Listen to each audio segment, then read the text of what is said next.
Second lecture है। पिछला lecture हमने पढ़ा था डिस्टेंस और डिस्प्लेसमेंट के दरमियान डिफरेंस, तो उसी का हिस्सा है। तो ये इसका सेकंड पार्ट है। तो अब हम पढ़ेंगे इसकी स्पीड और वेलोसिटी। तो स्पीड बेसिकली क्या होता है? स्पीड हम कहते हैं distance covered by a body in unit time, यानी एक यूनिट टाइम में जितना बॉडी डिस्टेंस कवर करता है उसको हम क्या कहते हैं? स्पीड कहते हैं। ठीक है। इसी तरह अगर हम कहें displacement covered by a unit time, अगर यूनिट टाइम में डिस्प्लेसमेंट डिस्टेंस की जगह हम डिस्प्लेसमेंट इस्तेमाल करें तो उसे हम क्या कहेंगे? वेलोसिटी। ठीक हो गया। यानी यूनिट टाइम में तय करता डिस्टेंस को हम स्पीड कहते हैं और यूनिट टाइम में तय करता डिस्प्लेसमेंट को हम वेलोसिटी कहते हैं, और वेलोसिटी को हम rate of change of displacement भी कहते हैं।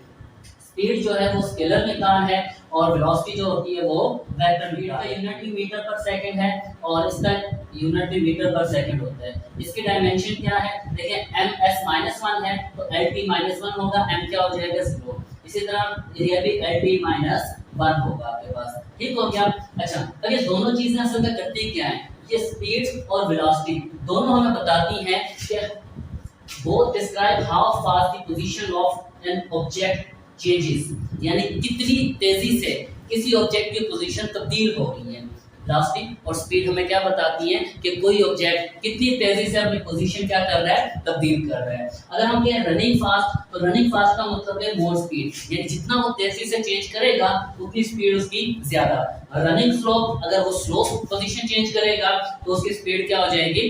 कम हो जाएगी आपके पास। ठीक हो गया। अच्छा, इसके साथ फिर आ जाता है एवरेज स्पीड। एवरेज स्पीड हमारे पास क्या होता है? हम क्या करते हैं, अगर टोटल डिस्टेंस को डिवाइड करते हैं टोटल टाइम से, टोटल डिस्टेंस को डिवाइड, हमारे पास क्या आ जाता है? Average speed. The total distance travelled by the object divided by total time take to travel distance. ठीक है, यानी जितना टाइम वो डिस्टेंस तय करने में लेगा उस डिस्टेंस को अगर क्या करें उस टाइम से डिवाइड कर दें तो हमारे पास क्या आ जाती है? एवरेज स्पीड आ जाती है। तो del s over del t इसे लिखते हैं। डेल एस क्या है? चेंज इन डिस्टेंस, यानी पोजीशन सॉरी फासले में तब्दीली, और ये क्या है? टोटल आपके पास टाइम। ठीक है। यहाँ पर हमने क्या कहा है? डिस्टेंस। अगर इस डिस्टेंस की जगह हम क्या लिखते हैं? यहाँ पर डिस्प्लेसमेंट। ठीक है, total displacement divided by a time interval is called average velocity. ठीक है, अगर टोटल डिस्टेंस को हम क्या करें? टाइम से डिवाइड करेंगे तो एवरेज स्पीड आ जाती है। अगर टोटल डिस्प्लेसमेंट को हम टाइम से डिवाइड करेंगे तो हमारे पास क्या आ जाएगी? एवरेज वेलोसिटी आ जाती है आपके पास। ठीक है। अच्छा, आप देखिए एवरेज स्पीड क्या है? Scalar quantity. ये क्या होगी आपके पास? Vector quantity. इसका यूनिट क्या है? मीटर फी सेकंड। इसका यूनिट भी क्या होगा? Metre per second. और वैसे positive due to positive value of distance, ये हमेशा क्या होता है आपके पास? पॉजिटिव होता है। क्यों पॉजिटिव होता है? क्योंकि इसमें क्या इस्तेमाल हो रहा है? डिस्टेंस, और डिस्टेंस हमने प्रीवियस लेक्चर में पढ़ा था कि वो हमेशा क्या होता है? पॉजिटिव होता है। ठीक है, वो हमेशा पॉजिटिव, तो इसलिए एवरेज स्पीड भी हमेशा क्या होगी? पॉजिटिव। लेकिन एवरेज वेलोसिटी क्या होगी आपके पास? ये पॉजिटिव भी हो सकती है, नेगेटिव भी हो सकती है और जीरो भी हो सकती है। क्यों हो सकती है? क्योंकि हमने पढ़ा था कि डिस्प्लेसमेंट क्या हो सकता है? पॉजिटिव भी हो सकता है, नेगेटिव भी हो सकता है और जीरो भी हो सकता है। तो इस वजह से एवरेज वेलोसिटी क्या हो सकती है? पॉजिटिव, नेगेटिव और मे बी जीरो। अच्छा, स्पीड क्या होती है? It can decrease with passage of time. ये टाइम गुजरने के साथ साथ क्या होती है? डिक्रीज होती है। एवरेज डिस्प्लेसमेंट भी होता है आपके पास, वो भी वक्त गुजरने के साथ साथ क्या होता है? कम होता है। तो इसलिए ये भी क्या होती जाएगी आपके पास? कम होती जाएगी। ठीक हो गया। अच्छा, इसी तरह it tells how fast the moving object at instant but not tell about the direction. ये हमें बताती है कि किस लम्हे पर कितना ऑब्जेक्ट जो है वो तेज दौड़ रहा है, कितना तेज, how fast the moving object at instant, यानी किसी इंस्टेंट पर कितना तेज दौड़ रहा है। उसकी रफ्तार तो बताता है लेकिन नॉट अबाउट द डायरेक्शन। लेकिन एवरेज वेलोसिटी क्या बताएगी? ये हमें बताएगी कि कोई ऑब्जेक्ट कितना फास्ट मूव कर रहा है और उसके साथ साथ उसकी डायरेक्शन को भी ये बताएगी आपके पास। ये सिर्फ उसकी रफ्तार यानी मूविंग ऑब्जेक्ट कितना फास्ट दौड़ रहा है उसके बारे में बताएगा। डायरेक्शन ये क्या करेगा कि उसकी मोशन के बारे में ये बताएगा कि मोशन कितनी तेज है, और उसकी डायरेक्शन के बारे में भी बताएगा। ठीक है, तो एवरेज वेलोसिटी आपके पास अगर हम देखें तो एवरेज वेलोसिटी का फार्मूला आपके पास क्या है? ये एवरेज स्पीड है, v average is equal to x2 - x1 over t2 - t1 इसे कह सकते हैं। अगर वेलोसिटी बनाएंगे इसे तो इसके ऊपर भी वेक्टर लगा देंगे और इनके ऊपर भी क्या कर देंगे? वेक्टर लगा देंगे। ठीक है। अच्छा, अगर आपके पास डायरेक्शन चेंज ना हो रही हो, अगर डायरेक्शन चेंज ना हो रही हो, तो हमने प्रीवियस लेक्चर में पढ़ा था कि डिस्टेंस जो है वो बराबर होता है डिस्प्लेसमेंट के। जब डिस्टेंस बराबर होगा डिस्प्लेसमेंट के, तो एवरेज स्पीड भी बराबर होगी किसके, एवरेज वेलोसिटी के। ठीक है, magnitude of average speed is equal to the magnitude of average velocity. कब, when direction does not change, जब डायरेक्शन चेंज ना हो रही हो। ठीक हो गया। अच्छा, अब बात कर रहे थे हम एवरेज वेलोसिटी, एवरेज स्पीड की। एवरेज वेलोसिटी और एवरेज स्पीड जो है हमें एक कलेक्टिव पॉसिबल टाइम बताती है, कलेक्टिव पॉसिबल इवेंट का रिजल्ट हमें बता देती है। मिसाल के तौर पर ये बताती है, हमारी गाड़ी चली थी 1 घंटे के लिए। 1 घंटे के ड्यूरेशन में हमारी स्पीड कितनी थी, 50 किलोमीटर पर आवर। ठीक हो गया, यानी 1 घंटे के लिए कार की स्पीड कितनी थी, 50 किलोमीटर पर आवर। ये उसने क्या बता दिया, 1 घंटे का। अब 1 घंटे की उसने क्या बताई, एवरेज स्पीड। अब एवरेज स्पीड है क्या, गाड़ी 1 घंटे के लिए 50 पर ही चलती रही थी?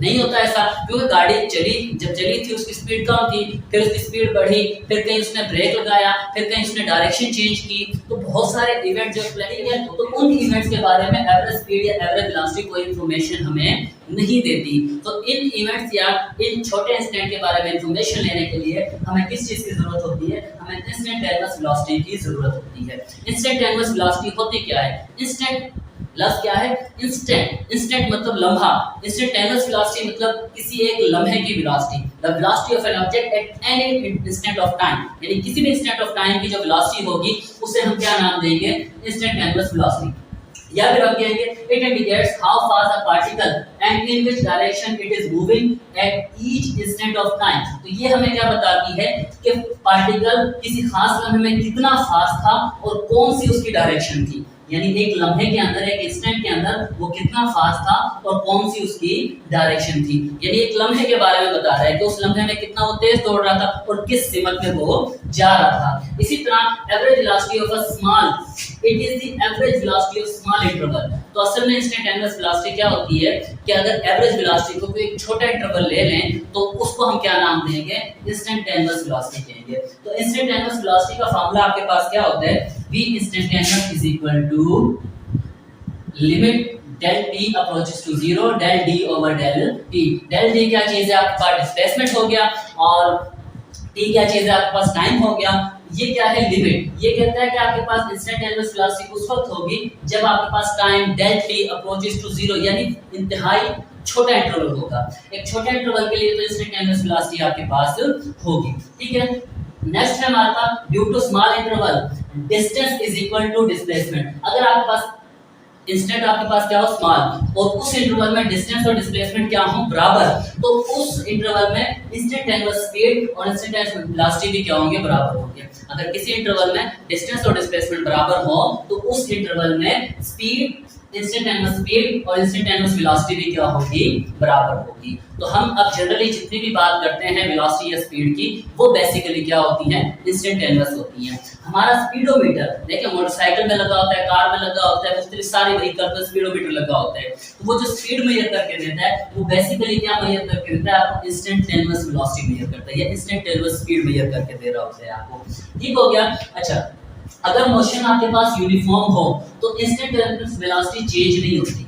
अगर मोशन क्या हो, यूनिफॉर्म, तो इंस्टेंटेनियस वेलोसिटी क्या होती है, चेंज नहीं होती, वो कांस्टेंट रहती है। तो इस केस में क्या होता है कि इंस्टेंटेनियस वेलोसिटी बराबर होती है एवरेज वेलोसिटी के। इंस्टेंटेनियस वेलोसिटी बराबर होती है एवरेज वेलोसिटी के। कब, जब मोशन क्या होगी, यूनिफॉर्म। ठीक है, अब यूनिफॉर्म मोशन क्या होती है, ये यूनिफॉर्म वेलोसिटी, यूनिफॉर्म वेलोसिटी। ठीक है, यूनिफॉर्म वेलोसिटी हम कहते हैं ऐसी वेलोसिटी अगर आपके पास मैग्नीट्यूड और उसके साथ उसकी डायरेक्शन चेंज ना हो। ठीक है, अगर मोशन के दौरान किसी ऑब्जेक्ट की मैग्नीट्यूड या डायरेक्शन चेंज ना हो तो उसकी वेलोसिटी क्या होगी, यूनिफॉर्म होगी। The velocity of a body is said to be uniform if it covers equal displacement in equal interval of time.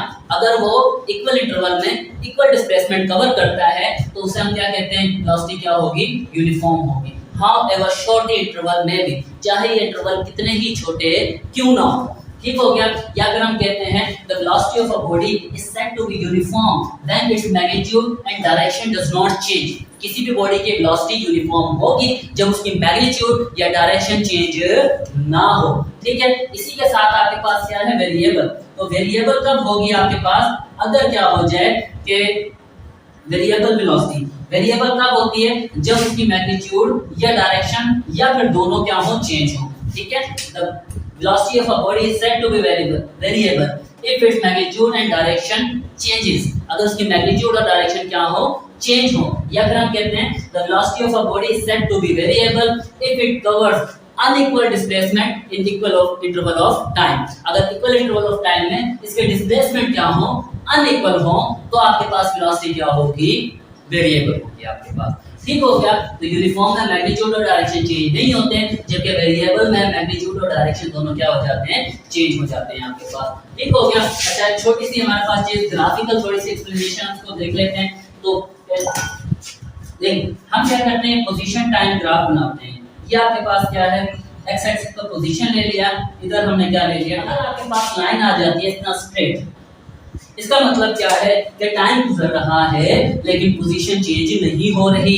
तो पोजीशन चेंज नहीं हो रही तो इसका मतलब ऑब्जेक्ट क्या है, रेस्ट में है, ऑब्जेक्ट रेस्ट में है। ठीक है, इसी की निस्बत अगर हम क्या कर देते हैं, ग्राफ को इस तरह बनाते हैं कि ये इस तरीके से आपके पास। अब ये क्या बता रहा है, ये कह रहा है जैसे जैसे टाइम चेंज हो रहा है वैसे वैसे पोजीशन भी चेंज हो रही है, मतलब इक्वल इंटरवल में इक्वल पोजीशन चेंज हो रही है। तो ये मोशन क्या है, यूनिफॉर्म, मोशन क्या है, यूनिफॉर्म, और सीधा स्ट्रेट ऊपर की तरफ जा रहा है, मतलब इसकी वेलोसिटी क्या है, पॉजिटिव। वेलोसिटी क्या होगी, पॉजिटिव, यानी यूनिफॉर्म मोशन है लेकिन पॉजिटिव वेलोसिटी के साथ है। ठीक हो गया। अगर इसी ग्राफ को हम क्या करें, इस तरीके से बना दें कि आपके पास ये ऊपर से नीचे की तरफ, अब क्या हो रहा है कि जैसे जैसे आपके पास टाइम बढ़ रहा है वैसे वैसे आपकी पोजीशन क्या हो रही है, कम हो रही है, यानी x क्या होता जा रहा है, कम होता जा रहा है। तो इसका मतलब क्या है, अब भी ये है तो यूनिफॉर्म, अब भी है तो यूनिफॉर्म, लेकिन वेलोसिटी क्या होगी आपके पास, नेगेटिव होगी। वेलोसिटी क्या होगी, नेगेटिव, क्योंकि पोजीशन यानी x में क्या हो रहा है, डिक्रीज आ रहा है आपके पास। ठीक है,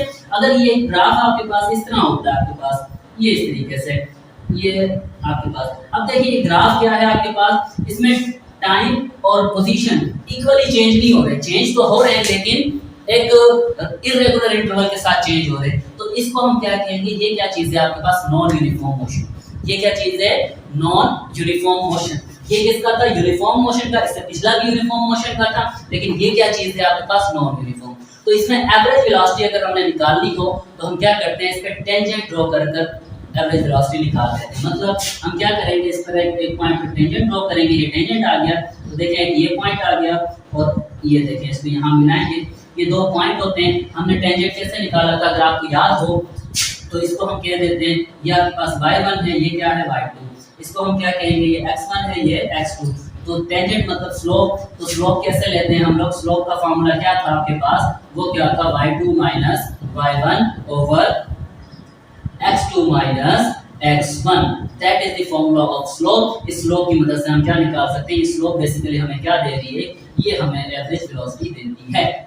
ठीक हो गया बेटा, ये तो था हमारा आज का लेक्चर। अगर आपको पसंद आया और समझ आया तो प्लीज लाइक करना और शेयर करना। ओके, अल्लाह हाफिज़।